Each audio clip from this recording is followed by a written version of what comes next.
Hey builders, before we begin today's episode, I just want to tell you about something really cool.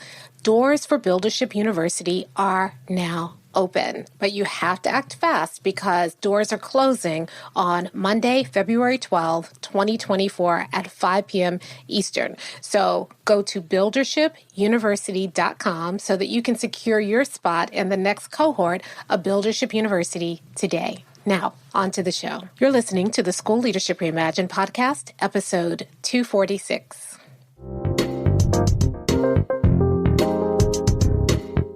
How do builders like us make a dramatic difference in the lives of our students in spite of all the obstacles we face?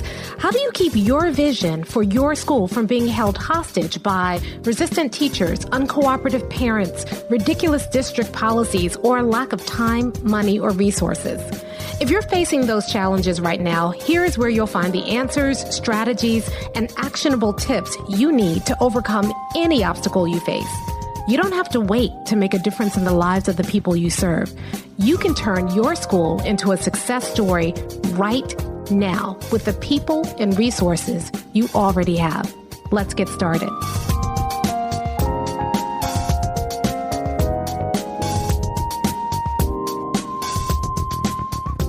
Hey builders, welcome to another episode of the School Leadership Reimagined podcast. I'm your host, Robin Jackson, and today we're going to have a little bit of a different episode because I got asked a question a couple of weeks ago that I've been asked before, and I thought it would be a good idea for me to address it on the podcast and talk about it a little bit so that if you have the same question, I can answer that question for you too. So I was doing a speech recently, and after the speech, someone came up and she waited until kind of everybody was gone, and she says, I need to ask you a question. And I don't mean it to be a rude question, but I was wondering, have you ever been a principal before?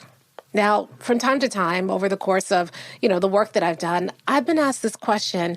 And usually when people ask this question, they ask it for one of two reasons. Number one, either they ask the question because I've said something to them that has triggered them, that's challenged some closely held belief that they have that they don't want to let go of, even though it makes sense and they know it makes sense and they know they should be doing something differently. So instead of challenging their beliefs, what they do is they say they want to go back and kind of push back at me. So they ask the question so that they can find a reason to discount what I've said to them. That's the first reason. And quite frankly, it's the one that I encounter the most. But then there are other people who are asking that question for a different reason, not because they don't want to believe what I have to say or what I've shared with them, but because they do. And they're wondering, can I trust her?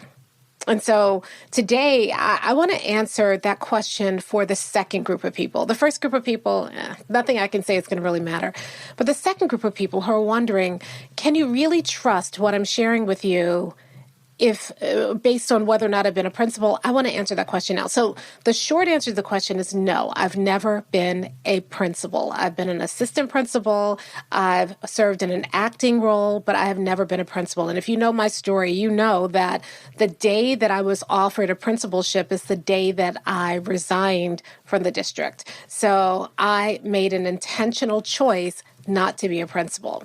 Now, here's why that's often considered to be a challenge. A lot of people feel like if you haven't been a principal, how can you tell principals how to run their schools? How can you say to principals, you shouldn't do leadership, you should do buildership, if you've never been a principal? And the underlying argument is, if you've never been a principal, then you really can't understand what it's like to be a principal. I get it. I have not been a principal. And so it may be hard to believe that I know what it's like when you're a principal because, being a principal is a unique position. Being an AP is not being a principal. I tell people that all the time, that being an AP prepares you in some ways for being a principal by, kind of building your understanding of how organizations work. But being an AP does not prepare you emotionally for being a principal, right? When you are a principal, you are the only one in the building. When you're an AP, you may be one of several APs. But the most important difference between being an AP and a principal is that when you are a principal, the buck stops with you. When you're an AP, there's still somebody you can kind of, there's somebody there's another position over yours that you can kind of defer to. But when you are the principal, everybody's looking to you to make the decisions. And that is an unimaginable amount of pressure, right? Parents are looking to you. There are some parents who won't talk to anybody but you in the building because there is a perception that you are the only one with the authority in the building to get things done. The teachers are all looking at you for the ultimate decision. The kids look at you differently because you are the principal. But not only that, there's a pressure coming from the community. Your name is the one that's in the paper. They don't name your AP. They don't name the teachers most of the time, but they do name you. And the reputation of your school hinges or depends upon you. Not only that, the district is looking at you. In many cases, people in central office don't know anybody else's name but yours in your building. And so when those scores don't look a certain way, everybody's looking at you. Not only that, but when you are a principal, a lot of times you don't get the credit for things when things go well in your school, but you do get the blame when things don't go well in your school. That's an enormous amount of pressure. I remember when I was an acting principal for a short period of time, very short period of time. I was so exhausted. It wasn't that I was doing so much more work, but the emotional weight that comes with that work is pretty overwhelming. It can be at times. And unless you've been a principal, it's really hard to understand what principals carry every single day, the amount of emotional labor that principals are doing every single day. And the second thing is that unless you're a principal, it's really hard to understand the sense of responsibility that you have. Other people can turn things off and go away, on the weekends or on the breaks, but you're constantly thinking about your school. You feel a sense of responsibility for everything in the school. Every other job in a school has a contained level of responsibility. If I'm a teacher, I'm responsible for my classroom. If I'm an AP, I'm responsible for attendance, ninth grade, the lunch duty. But when I'm a principal, I'm responsible for everything. I'm responsible for what happens with the physical plant of the building. I'm responsible for teaching and learning. I'm responsible for every single kid.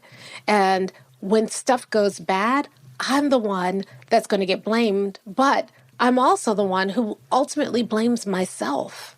And that is heavy. And unless you've been a principal, it's really hard to know what that feels like. So when people see me and they say, well, you have not been a principal, then they wonder, can I understand that kind of weight? Can I understand that kind of pressure? Can I understand that level of emotional labor that comes with a job? Sure, I may be able to understand the pieces of the job, the individual roles of the job. I know what it looks like to put together a master schedule. I know what it looks like to conduct a meeting. Yeah, but do you understand all the stuff that's happening below the surface when you're putting together the master schedule and when you're putting together the meeting?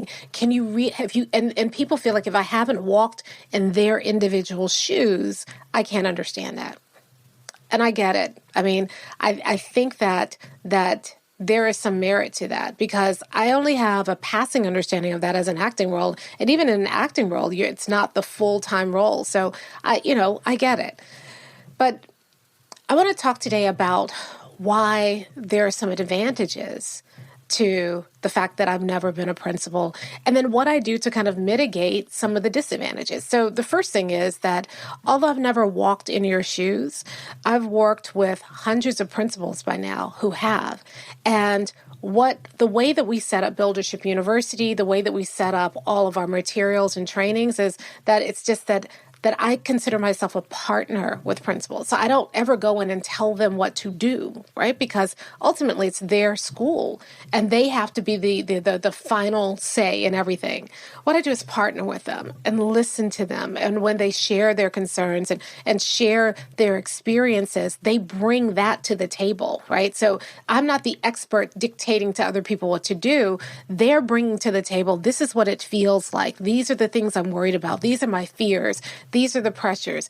And I provide a safe place for them to be able to do that. And the fact that I haven't been a principal helps them, when they're telling me about it, articulate more fully what they're going through, because they realize that I may not know.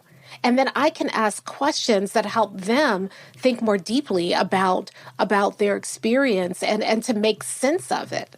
And so instead of saying, yeah, I know, I get it, because how do you, even if I've been a principal, I don't get your situation. You have to talk me through it so that I can get it. I can't make those assumptions because I haven't been a principal. And so as a result of the fact that I can't make those assumptions, it forces me to listen more closely. It forces me to ask better questions so that I can understand. And in that way, the principals I work with partner with me to make me serve them. And so it actually works out really well, because as they are articulating it and as I'm asking questions, they begin to see their situation differently. They begin to process and understand what they're feeling, why they're feeling a particular way. And the exchange that I get is, as they begin to articulate it, I understand how they're feeling better, and then I can figure out how to better serve them. So it creates a very powerful partnership that creates greater communication, that creates deeper understanding, and also better results. The other thing is that because I've never been a principal, I can ask principals questions and help them to see perspectives that they may have a blind spot about, that they may not have considered. There is a perspective that they get from me, because even though I haven't walked in their shoes, because I've worked with, at this point, thousands of principals and been in, at this point, thousands of schools over the course of the last 20-something, almost 30 years of working in schools, I can bring that broader perspective. I'm not bringing the perspective of my school. I mean, how many times have you been in a workshop and the presenter talks about, when I was a principal, I did this. When I was a principal, I did this. When I was a principal, I did this. And they're telling you the things that they did, but they're not making it something that is accessible to everybody. And you wonder, did they come up with something, a model that really works? Or are they just trying to turn you into a version of themselves because of what they did in their school and the success they had in their school? I don't have that. And so I have to take what I've experienced in the thousands of schools that I've worked with and come up with something that will work for everybody. And I don't have the blind spot of thinking about, well, this is what I did when I was a principal. Instead, I can bring that level of objectivity to the work, because I'm not sifting everything through my experience as a principal. And then the last thing I want to say is that the fact that I haven't been a principal, the fact that I intentionally chose not to do that role, means that it's forced me to really think through every framework, every theory, every suggestion that I make. It gives me a degree of humility, because I'm always thinking, if I give this advice to somebody, I have to really think it through, because I can't default to rely on the fact that I was a principal. I have to make sure that the advice that I give is strong, it's powerful, it's really going to work. And I'm always cognizant of the fact that, having not walked in the shoes of a principal, is this something that is going to make sense to their situation? So I think it makes me work a lot harder to serve the principals that I serve, because I have to approach it with a degree of humility. I can't rest on those laurels. I have to come in and really serve. Hey, Robin here, and I just want to break in real quick to ask you a huge favor. You see, I want to get the word out to everybody about buildership, and I could use your help. If you're really enjoying this episode, would you mind just going to your podcast platform and leaving a quick review? You see, the reviews get the word out. They tell other people this is a great show. Other people who have never heard of School Leadership Reimagined before can hear about it, and you'd be sharing the word about buildership. leadership. So would you mind just leaving a quick review? It would mean the world to me. Okay, now back to the show. I'm hoping that kind of addresses the question for you, because I don't want that to be a barrier to what I know will work for your school. You see, those of you who are already in Buildership University, you know it works. And you also know it works regardless of the school. We have schools and principals in Buildership University from all over the world at this point. We have principals in Asia. We have principals in Africa. We have principals in North and South America, the Caribbean. We have Canada, Australia. Canada's North America, but, Australia. We have principals from all over the world. And we have principals who have all kinds of schools where they only have one teacher, schools where they have a staff of 200 plus. We have elementary schools, middle schools, high schools, and we have principals with different personalities. We have principals with different backgrounds and experiences, genders, races, ages, and the framework, the Buildership framework, has worked for all of them. And not only has it worked, they are creating a consistent stream of success stories. They go from one win to the next. And when they have frustrations, we have office hours where you come and you have a safe space amongst other principals where you can share your frustrations. We during office hours, we don't record it. Only the members of Buildership University are allowed in office hours. They're live, because we wanted to create a safe space so that all of the weight that you carry as a principal, you can bring it there and you can be around other people who believe in you. And I want to make this point because it's really important. Just because somebody else is a principal doesn't mean that they're going to respond with empathy to what you are going through in your school. I mean, how many times have we been in those principal forums and those principal groups, and everybody in the group is so busy peacocking and showing off and trying to show what a great principal they are that nobody's responding with empathy when you're saying, but I'm really struggling. In fact, they treat you like there's something wrong with you because you're admitting that you're struggling. Or places where when you admit that you're struggling with something, that people respond with sarcasm or criticism and you feel worse because of your struggle. Well, we've built a place in Buildership University where you have a safe space to be able to be completely vulnerable and human, and nobody's competing with you because everybody is going through the same thing. And nobody makes you feel bad for where you are because they recognize what you're trying to build and they're there to support you. People have said over and over again that, if they never, we have some people in Buildership University who frankly don't engage in the curriculum at all. They're in Buildership University just for the office hours. They're in Buildership University just for the space where they can go to where people get it. If people get what they're trying to do, people believe in their work. They just want to be around people who are doing this buildership work so that they can be encouraged by people. Some people join Buildership University and they start out and they feel alone, and they realize that the reason that they feel alone is because even though they're surrounded by a whole bunch of people who are principals or who have been principals and are now in central office, they don't get what they're trying to build in their school. So the bigger question isn't, have I been a principal? The bigger question that you should be asking yourself is, do I get what you're going through? Do I respond to what you're going through with empathy? Am I really listening to you? And then am I offering you something that works? Something that if you applied in your school can help you be a better principal, can help you serve more kids, can help you earn and sustain the respect of your teachers, can help you deal with the challenges of of working in your district, can help you think through what you're doing and be a thought partner with you and a mentor to you to help you achieve the goals that you want to achieve. If the answer is yes, then that's all that matters. So I thought long and hard about whether or not I should do this episode because I don't want to come across as being defensive.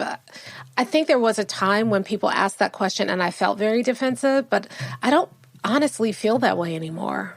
I don't. And in fact, when the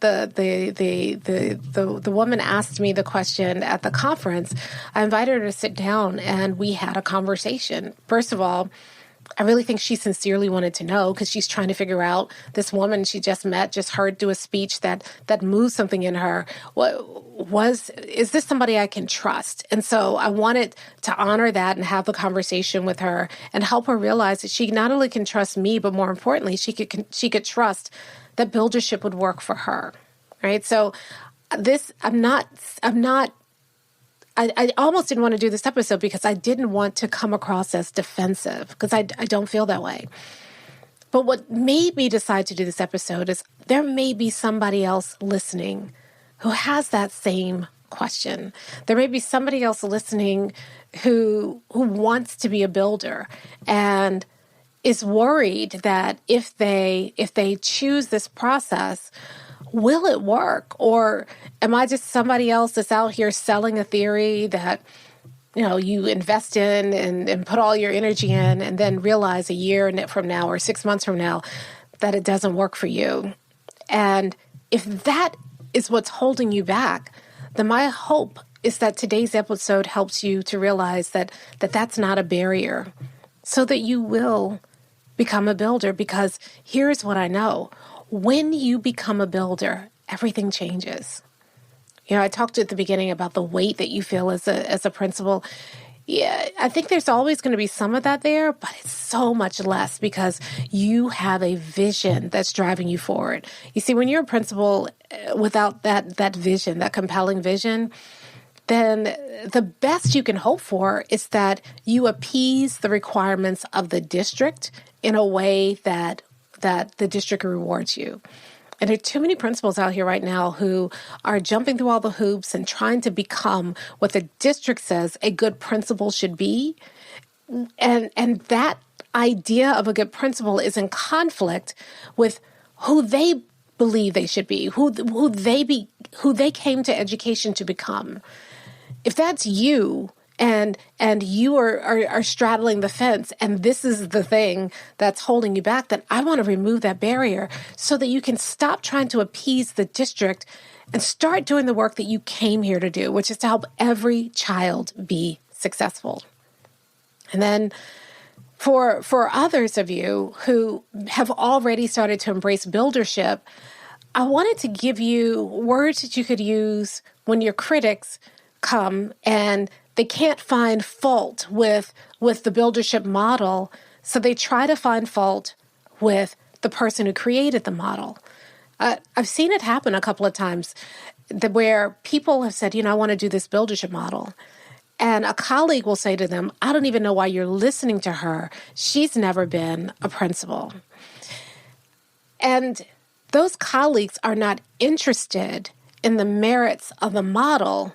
In fact, the model is making them feel some kind of way. It makes them feel like, wait a minute, I've gone full in on leadership, and leadership has actually rewarded me. Look at me. I might be in central office in a couple of years, and a couple of years later, I'm going to be a superintendent. So leadership has rewarded me.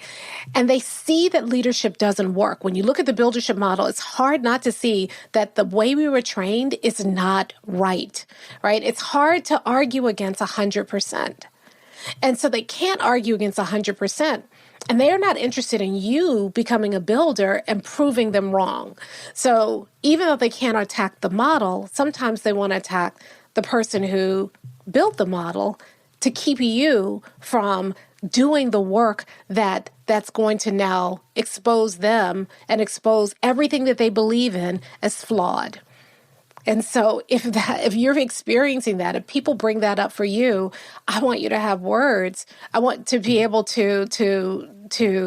I want you to have something that you can stand on to demolish that argument so that they have to deal with and confront the fact that they are investing in a flawed leadership model and help them see the power of buildership. Ultimately, I want to do that because I want there to be nothing in the way, nothing keeping you from being a builder. Because when you become a builder, that loneliness and isolation goes away because there's a whole group of builders inside of Buildership University who will cheer for you, who will support you. We're very, very careful about minding the culture, making sure that the right people are in Buildership University, that anybody who's bringing negativity, anybody who is going to attack other people or shame them, nope. Gotta go, right? Remember one of our core values, drama-free work environment. So we don't allow that drama inside of Buildership University because we want to create a space where you can come and feel safe enough to be vulnerable, because transitioning from leadership to buildership is tough. You have to unlearn so much that you've been taught was sacred over the years in order to be able to learn what it means to be a builder. And sometimes it's really hard. And we don't want to make it harder by you worrying about people judging you or being snarky when you do that. So we create that space. The second thing that being a builder does for you is that it helps you to embrace the vision that's already inside of you. And I don't want anybody to delegitimize the vision that's inside of you by trying to bring up these factors that don't matter. And the third thing is that it helps you to trust me. I mean, when you join Buildership University, then Buildership University isn't a course or a program. We keep it small because I know every single person inside of Buildership University. I know their school, their situation. I know what's going on. You get personalized outreach. If you can't trust me, then you can't truly benefit from being mentored by me. And so I want to make sure that there's nothing in the way, because here's what I know, that when you make the decision to be a builder and when you start embracing this model, that's when you begin to make the difference that you came here to make. And you don't want any distractions from being able to do that, because the work you have to do is important. And what's even more important is that you finally do the work that you came here to do. Nothing should get in the way of that. So I'm not afraid of the question. I want to make sure that we address it here so that you can do what you are meant to do and do it like a builder. I'll talk to you next time.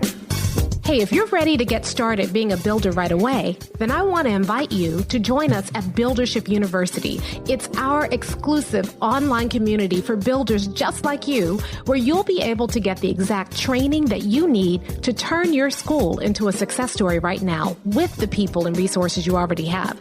Inside, you'll find our best online courses, live trainings with me, tons of resources, templates, and exemplars, and monthly live office hours with me, where you can ask me anything and get my help on whatever challenge you're facing right now. If you're tired of hitting obstacle after obstacle and you're sick of tiny little incremental gains each year, if you're ready to make a dramatic difference in your school right now, then you need to join Buildership University. Just go to buildershipuniversity.com and get started writing your school success story today. Hey, real quick before you go, if you enjoyed today's episode and you know someone who would really benefit from what you heard here today, maybe they're struggling with the thing that we talked about in today's episode, would you take a moment and share this episode with them? You see, not only will it help us get the word about buildership out to more people, but you're going to look like a rock star, because you're going to give people something they can really use to help them get unstuck and be better at building their schools. Plus, it would mean the world to me. Thanks so much, and I'll see you next time.